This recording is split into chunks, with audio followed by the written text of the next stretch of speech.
Did you receive a homebrewing kit for a holiday gift? Well, you have just started down what could be a very expensive journey. If you take one look around my brewing space, you'll see a lot of random pieces of gear. You might see brew paddles, or a grain mill, or kegging equipment. Those are all things that I've invested in over about 15 years of my homebrewing journey. But do you need them just as you've started out? No. Pump the brakes. Work with the equipment you've got. Most of the brewing kits you're going to get these days, probably what you got, has the essential gear. A carboy, a stopper with an airlock, a racking system like a siphon and tubing. Really, that's all you need to get fermentation going. Now, there are a lot of fun toys in the homebrewing world out there.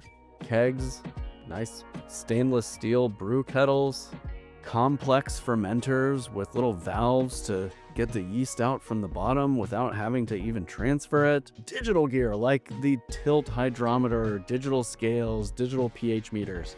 And all of that has a place in certain elements of homebrewing.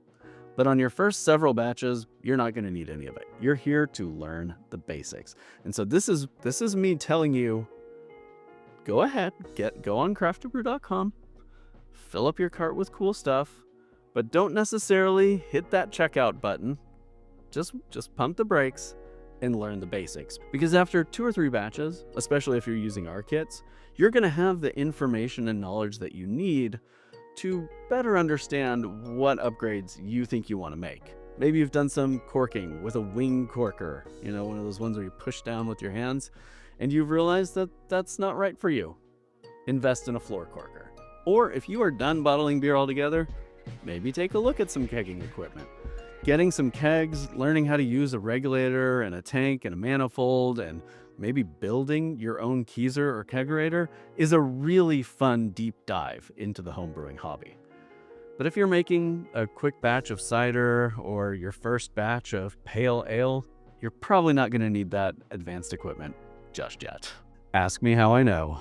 I have invested so much money in homebrewing gear over the years.